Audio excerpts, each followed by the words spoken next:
अस्सलाम वालेकुम dear students आज हम एक इंतहाई इम्पॉर्टेंट टॉपिक को डिस्कस करते हैं जिसका नाम है आइसोटोप्स। ठीक है, तो चलिए अंडरस्टैंड करते हैं कि बुक्स वालों ने आइसोटोप्स के बारे में कौन से कॉन्सेप्ट दिए हैं, कौन से पॉइंट्स दिए हैं, इनको अंडरस्टैंड करते हैं।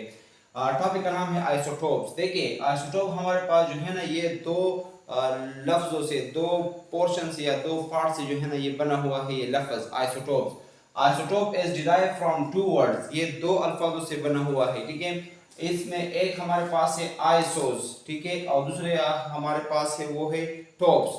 तो आइसोस इंग्लिश का वर्ड है और इसकी मीनिंग है सेम, और टॉप्स जो है ये ग्रीक का वर्ड है और इसकी मीनिंग है प्लेस। तो दोनों को कंबाइनली अगर हम इनकी मीनिंग को देखें तो हमारे पास आइसोटोप्स की मीनिंग निकल आती है सेम प्लेस। आइसोटोप्स का मतलब ये है सेम प्लेस। सेम प्लेस इसको इसलिए कहा जाता है क्योंकि पीरियोडिक टेबल में जो हमारे पास आइसोटोप्स होते हैं वो एक ही जगह पे लाई करते हैं। ठीक है, इसके लिए जो है ना वो कोई अलग सी पीरियड या ग्रुप वगैरह नहीं है, लेकिन ये एक ही सेम ग्रुप और सेम पीरियड में लाई करते हैं। तो इसी वजह से इनके लिए जो है ना ये लफ्ज यूज होता है आइसोटोप्स, यानी सेम प्लेस में लाई करने वाले एटम्स। इसके अलावा हमारे पास जो आइसोटोप्स का वर्ड है ये 1913 में फ्रेडरिक सोडे ने जो है ना वो कॉइन किया था, वो निकाला था, फॉर द फर्स्ट टाइम ये यूज किया था। ठीक है, इसका नाम था फ्रेडरिक सोडे और ये जमाना था 1913 में, 1913 का।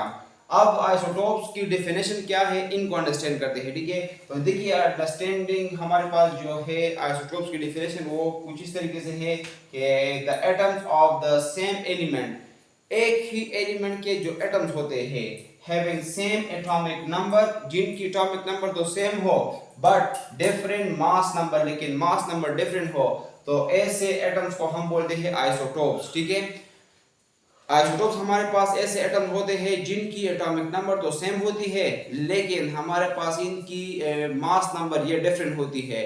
ये एक ही एलिमेंट के एटम्स होते हैं। हमने पढ़ा है ना फर्स्ट चैप्टर में कि हमारे पास जो एटम होता है एलिमेंट, ये एटम्स के टू और मोर देन टू एटम जब कंबाइन होते हैं तो इनसे हमारे पास एलिमेंट बनता है।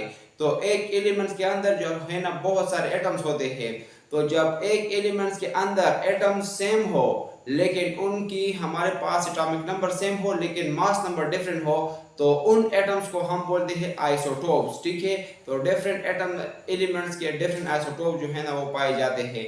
यहाँ पे देखिए हमारे पास नेक्स्ट क्या कहता है कि the different in mass of an atom an element is due to the different in number of neutron. ये जो मास में हमारे पास डिफरेंस आता है, ये जो मास एक दूसरे से आइसोटोप्स की डिफरेंट होती है वो इस वजह से होती है क्योंकि इनके अंदर जो न्यूट्रॉन होते हैं इनकी तादाद डिफरेंट होती है। यानी मास नंबर डिफर इसलिए होती है क्योंकि नंबर ऑफ न्यूट्रॉन जो है ना वो डिफर करते हैं। ठीक है, इसके अलावा अगर हम नेक्स्ट पॉइंट देखें तो वो ये है कि isotopes are the atoms of the same element.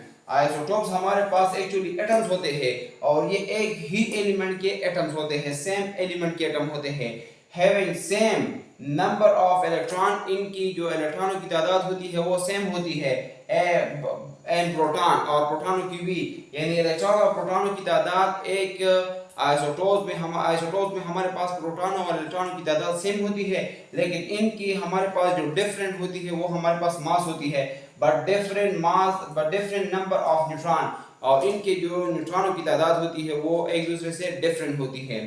ठीक है, नंबर ऑफ, अच्छा तो यहाँ तक ये हो गया। नेक्स्ट पॉइंट हमारे पास ये है कि isotopes have the same chemical properties. तो आइसोटोप्स हमारे पास नंबर ऑफ इलेक्ट्रॉन यानी वैलेंस इलेक्ट्रॉन के ऊपर डिपेंड करते हैं। केमिकल प्रॉपर्टीज, आइसोटोप्स की केमिकल प्रॉपर्टीज वैलेंस इलेक्ट्रॉन के ऊपर डिपेंड करती है।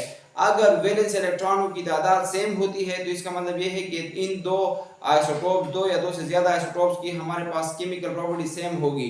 तो जितने भी आइसोटोप्स होते हैं उन सब की एटॉमिक नंबर हमारे पास सेम होती है क्योंकि नंबर ऑफ प्रोटॉन और नंबर ऑफ इलेक्ट्रॉन दोनों जो है ना वो सेम होते हैं आइसोटोप्स में, और सिर्फ न्यूट्रॉन की तादाद जो है ना वो डिफरेंट होती है। तो इसलिए हम कहते हैं कि केमिकल प्रॉपर्टीज आइसोटोप्स की सेम होती है लेकिन फिजिकल प्रॉपर्टी जो है ना इनकी डिफरेंट होती है। ठीक है, तो यहाँ पे कहते हैं but different number of but different physical properties.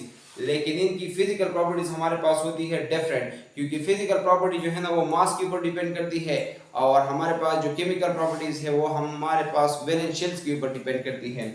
यहाँ पे बोलते हैं कि यहाँ पे एग्जांपल है, ठीक है। एग्जांपल में हमारे पास है आइसोटोप्स ऑफ हाइड्रोजन। हाइड्रोजन की 3 आइसोटोप्स है।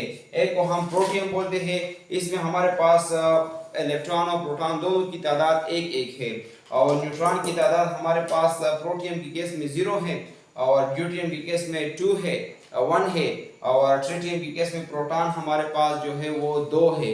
तो इसकी ओवरऑल 2 और 1 प्रोटॉन है, तो 2 प्लस 1, तो इससे जो है ना हम 2 + 1 = 3, तो इससे हमारे पास 3 मास बनता है। देखिए यहाँ पे B1 है, यहाँ पे B1 है, यहाँ पे B1 है, इसका मतलब ये है कि एटॉमिक नंबर सेम है, और यहाँ पे 1 है, यहाँ पे 2 है, यहाँ पे 3 है, तो इसका मतलब ये है कि एटॉमिक मास जो है ना या मास नंबर हमारे पास डिफरेंट है। तो इसी वजह से हम बोलते हैं कि हाइड्रोजन की 3 आइसोटोप्स है। एक को हम प्रोटियम बोलते हैं, दूसरे को ड्यूटियम बोलते हैं, तीसरे को ट्रिटियम बोलते हैं। अगर हम बात करें आइसोटोप्स ऑफ क्लोरीन की, तो क्लोरीन के 2 आइसोटोप्स है। एक को हम क्लोरीन 35 बोलते हैं, और दूसरे को जो है ना हम क्लोरीन 37 बोलते हैं। इसमें एक की तादाद 35 है, और 17 जो है ना इसकी एटॉमिक नंबर है, और दूसरे की हमारे पास 37 है, और इसमें जो है ना इलेक्ट्रॉन सेम है दोनों में, ठीक है।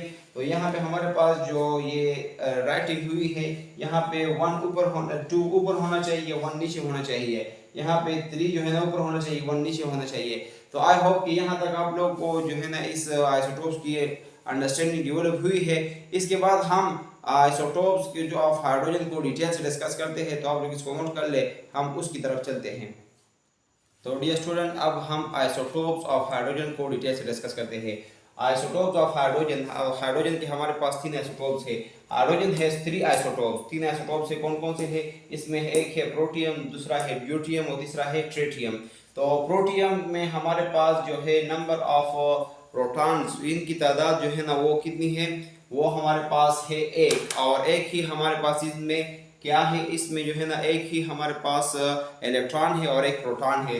तो ये हमारे पास 1/1 है, ठीक है। तो protium as the ordinary hydrogen, जो आम हाइड्रोजन होता है ना हाइड्रोजन, तो उसी का जो प्रोटियम आइसोटोप है, इसी को हम जो है ना ऑर्डिनरी हाइड्रोजन बोलते हैं। ये आम जो हाइड्रोजन की हम बात करते हैं, तो वो हमारे पास प्रोटियम वाला आइसोटोप है, इसकी बात करते हैं, ठीक है। क्योंकि हमारे पास जो प्रोटियम है या हाइड्रोजन है, इनमें नंबर ऑफ इलेक्ट्रॉन की तादाद सेम होती है, और प्रोटॉन की भी हमारे पास एक एक होती है, दोनों की तादाद एक होती है, ठीक है। और इसके अलावा इसका जो मास है वो 1 है। तो हम उस प्रोटॉन को ऑर्डिनरी हाइड्रोजन बोलते हैं जिसका एटॉमिक मास नंबर वो 1 हो। मास नंबर प्रोटियम का जो है ना वो 1 है, ठीक है। It is the ordinary hydrogen, इसको हम ऑर्डिनरी हाइड्रोजन बोलते हैं या आम हाइड्रोजन की जो हम बात करते हैं। एंड मोस्ट एबंडेंट आइसोटोप, और ये आइसोटोप बहुत ज़्यादा एबंडेंस है, मतलब ये है कि यूनिवर्स में बहुत ज़्यादा अवेलेबल है, और इसकी परसेंटेज है 99.985, इतने परसेंट जो है ना ये अवेलेबल है, ठीक है, यूनिवर्स में। इसके अलावा अगर हम बात कर ले प्रोटियम की नेक्स्ट हमारे पास इलेक्ट्रॉन की, तो वो मैंने आप लोगों को ऑलरेडी बता दिया है कि एट हैज़ 1 इलेक्ट्रॉन, इसमें हमारे पास एक इलेक्ट्रॉन होता है, 1 प्रोटॉन, एक प्रोटॉन होता है, बट हैज़ नो न्यूट्रॉन, लेकिन इसमें कोई भी न्यूट्रॉन नहीं होता। प्रोटियम वो आइसोटोप्स है हाइड्रोजन का जिसमें 0 नंबर ऑफ न्यूट्रॉन होते हैं या नो न्यूट्रॉन होता है, ठीक है, कोई न्यूट्रॉन यहाँ पे होते ही नहीं है। तो कभी कभार लोग जनरल नॉलेज के तौर पे पूछते हैं कि वो कौन सा एटम है या एलिमेंट है जिसमें हमारे पास नंबर ऑफ न्यूट्रॉन 0 हो, 0 हो, तो वो हमारे पास है प्रोटियम। तो ये इसका स्ट्रक्चर है, न्यूक्लियस में एक प्रोटॉन है, न्यूट्रॉन नहीं है, न्यूट्रॉन की तादाद यहाँ पे 0 है, और ये एक इलेक्ट्रॉन जो है ना इसके शेल का हिस्सा है। अब नेक्स्ट हमारे पास जो दूसरा आइसोटोप है, इसका नाम है ड्यूटियम। ड्यूटियम में हमारे पास जो एटॉमिक इलेक्ट्रॉन है वो 1 है। ये ड्यूटियम के केस में भी इलेक्ट्रॉनों की तादाद 1 है, 1 है, ठीक है, लेकिन इसमें हमारे पास जो है ना एक न्यूट्रॉन भी है। तो 1 + 1 हमारे पास जो है ना इससे मास नंबर 2 बनता है। तो ड्यूटियम का जो मास है वो 2 है। तो ये बोलते हैं कि एट हैज़ 1 इलेक्ट्रॉन, ड्यूटियम के अंदर एक इलेक्ट्रॉन होता है, एक इलेक्ट्रॉन यहाँ पे भी है, एक प्रोटॉन यहाँ पे भी है, यहाँ पे भी है, और यहाँ पे भी होगा ट्रिटियम के केस में।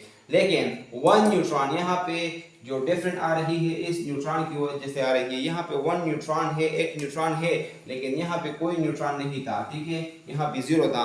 तो इसी वजह से हमारे पास ड्यूटियम का जो मास है वो D2/1 है, ठीक है। मतलब ये है कि 2 मास है, नंबर है, और 1 हमारे पास एटॉमिक नंबर है। It has isotopic abundance. Its isotopic abundance is about 0.015%। और इसकी जो आइसोटोपिक एबंडेंस है, यानी ये नेचर में कितना अवेलेबल है, इसकी परसेंटेज कितनी है। अगर हम हाइड्रोजन एलिमेंट को देखें तो इसमें हमारे पास ड्यूटियम की परसेंटेज कितनी होगी, वो हमारे पास होगी 0.015%, ठीक है। और ये इसका स्ट्रक्चर है, शेल में हमारे पास एक इलेक्ट्रॉन ही इसके, और एक हमारे पास न्यूक्लियस में प्रोटॉन पाया जाता है, और साथ में हमारे पास जो ड्यूटियम का केस है इसमें एक न्यूट्रॉन भी है, यहाँ पे कोई न्यूट्रॉन नहीं है। और ट्रिटियम हमारे पास ये इसका तीसरा आइसोटोप है हाइड्रोजन का, और इस आइसोटोप में हमारे पास जो ट्रिटियम का मास है वो है 3, क्योंकि हमारे पास ट्रिटियम में 2 न्यूट्रॉन पाए जाते हैं, 2 न्यूट्रॉन और +1 प्रोटॉन, तो 2 + 1 जो है ना वो 3 बनता है। यहाँ पे बोलते हैं कि इट हैज 1 इलेक्ट्रॉन, इसमें 1 इलेक्ट्रॉन है, इसमें भी 1 इलेक्ट्रॉन है, इसमें भी है, और इसमें भी 1 इलेक्ट्रॉन होगा, क्योंकि हमने पढ़ा है कि नंबर ऑफ इलेक्ट्रॉन सेम होते हैं, नंबर ऑफ प्रोटॉन सेम होते हैं आइसोटोप्स में, सिर्फ और सिर्फ न्यूट्रॉन डिफरेंट होती है, ठीक है। एंड 2 न्यूट्रॉन, लेकिन यहाँ पे हमारे पास न्यूट्रॉनों की तादाद 2 है, यहाँ पे 1 है, ठीक है। It is very rare isotope, और ये आइसोटोप जो है ये बहुत रेयर है। रेयर का मतलब ये है कि ये निश के बराबर है, यानी ये इंतहाई कम है। तो आई होप यहाँ तक जो है ना आप लोगों को इसकी समझ आई है। इसके बाद हम जो है ना नेक्स्ट अंडरस्टैंड करते हैं प्रॉपर्टीज ऑफ आइसोटोप्स के, आइसोटोप्स की प्रॉपर्टीज कौन सी है। तो स्टूडेंट अब जो है ना हम आइसोटोप्स की फिजिकल और केमिकल प्रॉपर्टीज को अंडरस्टैंड करते हैं। देखिए हमारे पास जो प्रॉपर्टीज ऑफ आइसोटोप्स है वो 2 है, एक है केमिकल प्रॉपर्टीज और दूसरी हमारे पास है physical properties. Chemical properties of isotopes are same, isotope जितने भी होते हैं उनकी केमिकल प्रॉपर्टीज हमारे पास सेम होती है, ठीक है। केमिकल प्रॉपर्टी सेम होती है बिकॉज क्यों सेम होती है, because they have same number of valence electron, इनके अंदर जो वैलेंस इलेक्ट्रॉन होते हैं उनकी तादाद सेम होती है। तो इसका मतलब ये हुआ कि फिजिकल प्रॉपर्टी हमारे पास वैलेंस इलेक्ट्रॉन के ऊपर डिपेंड करती है। अगर वैलेंस इलेक्ट्रॉन की तादाद सेम है तो इसका मतलब ये है कि केमिकल प्रॉपर्टीज हमारे पास आइसोटोप्स की सेम होगी। किसी भी चीज़ की सेम हो सकती है लेकिन आइसोटोप की सेम होगी, क्योंकि हमारे पास आइसोटोप्स के जो वैलेंस नंबर ऑफ इलेक्ट्रॉन्स हैं या नंबर ऑफ इलेक्ट्रॉन जो इनके वैलेंस शेल में है उनकी तादाद सेम होती है आपस में। अगर प्रोटियम का देखें, ड्यूटियम का देखें और ट्रिटियम का देखें, इनके सब के वैलेंस शेल्स में एक एक इलेक्ट्रॉन है, तो इन सब की फिजिकल केमिकल प्रॉपर्टीज सेम होगी। अब नेक्स्ट हमारे पास है फिजिकल प्रॉपर्टी। तो फिजिकल प्रॉपर्टीज का क्या है, तो physical properties of isotopes are different. Physical properties isotopes की डिफरेंट होती है, और क्यों होती है, because they have different mass number, क्योंकि इनकी मास नंबर डिफरेंट होती है। और अगर मास नंबर डिफरेंट है तो इसका मतलब ये है कि मासेस डिफरेंट है। तो इसका मतलब ये भी है कि मासेस हमारे पास जो है ना वो फिजिकल प्रॉपर्टीज के लिए ज़रूरी है, क्योंकि अगर मास डिफरेंट हुआ तो फिजिकल प्रॉपर्टी भी डिफरेंट होगी, अगर मास सेम है तो फिजिकल प्रॉपर्टी भी सेम होगी। तो आइसोटोप्स के केस में हमारे पास मास तो सेम नहीं होता, डिफरेंट होता है, तो इसी वजह से इनकी प्रॉपर्टीज भी जो है ना डिफरेंट होगी। It means that physical property depend on mass number. तो इसका मतलब ये हुआ कि हमारे पास जो फिजिकल प्रॉपर्टीज है वो मास नंबर के ऊपर डिपेंड करती है, ठीक है। तो यहाँ पे कुछ 2 हमारे पास आइसोटोप्स के कंपाउंड्स है, इनको अंडरस्टैंड करते हैं कि इसमें हमारे पास प्रॉपर्टीज किस तरीके से वेरिएट करती है। देखिए यहाँ पे हमारे पास एक है H2O और दूसरा हमारे पास है D2O, ठीक है, दूसरा हमारे पास है D2O। तो ये हमारे पास दोनों आइसोटोप्स है, ये हाइड्रोजन है और ये ड्यूटियम है, इनके एटॉमिक नंबर सेम है तो इनकी केमिकल प्रॉपर्टी सेम होगी, लेकिन इनके जो मासेस है वो डिफरेंट है, ठीक है। तो इस वजह से इन दोनों मॉलिक्यूल्स या कंपाउंड्स, ये दोनों हमारे पास डिफरेंट कंपाउंड्स है, तो इनकी प्रॉपर्टीज भी एक दूसरे से बहुत ज़्यादा डिफर करेगी। इनकी सिर्फ और सिर्फ फिजिकल प्रॉपर्टी एक दूसरे से डिफरेंट होगी, केमिकल प्रॉपर्टी सेम होगी, ठीक है, यानी रिएक्शन जो है ना वो दोनों सेम तरीके से करेंगे और सेम नंबर ऑफ रिएक्शन करेंगे, ठीक है। लेकिन इनकी जो फिजिकल प्रॉपर्टीज है इनको अंडरस्टैंड करते हैं कि ये एक दूसरे से कैसे डिफरेंट है। देखिए ये हमारे पास H2O है और ये D2O है। पहले कॉलम में सीरियल नंबर हमने लिखा है, दूसरे में प्रॉपर्टीज लिखी है, तीसरे में हमारे पास H2O है और यहाँ पे D2O है। तो मॉलिक्यूलर मास हमारे पास इस चीज़ को हम एटॉमिक मास यूनिट पे मेजर करते हैं तो वाटर की 18.02 है। और अगर हम ड्यूटियम की बात कर ले, ड्यूटियम के साथ जो वाटर बनाते हैं D2O की, ये H2O की मास है, ठीक है, मास है, और ये हमारे पास D2O की मास है। तो ये 18.02 है और ये हमारे पास 20.03 है। तो फ़र्क है यहाँ पे मासेस में, काफ़ी फ़र्क है। और डेंसिटी की अगर हम बात करें 0 डिग्री टेम्परेचर पर, ठीक है, 0 डिग्री सेंटीग्रेड पे, तो ग्राम पर cm³ में अगर हम इसको मेजर कर ले तो इसकी 1.00 हमारे पास क्या है, ग्राम पर cm³ वाटर की डेंसिटी है 0 डिग्री टेम्परेचर पे। और इसी टेम्परेचर पे D2O की जो डेंसिटी है वो 1.105 ग्राम पर cm³ है। तो ये बहुत ज़्यादा फ़र्क है इन दोनों के दरमियान, क्योंकि हमारे पास जो डेंसिटी होती है वो मास के ऊपर डिपेंड करती है या मास नंबर के ऊपर डिपेंड करती है। और मेल्टिंग पॉइंट 0 डिग्री टेम्परेचर के ऊपर हमारे पास वाटर की है 0.00 डिग्री सेंटीग्रेड। और अगर हम बात कर ले D2O की तो वो है 3.82 डिग्री सेंटीग्रेड। तो बहुत ज़्यादा फ़र्क है इन दोनों में, मेल्टिंग पॉइंट में भी बहुत ज़्यादा फ़र्क है। और मेल्टिंग पॉइंट हमारे पास ले लिया, अगर डेंसिटी ले लिया, मॉलिक्यूलर मास ले लिया, ये सारे हमारे पास फिजिकल प्रॉपर्टीज़ है, ठीक है।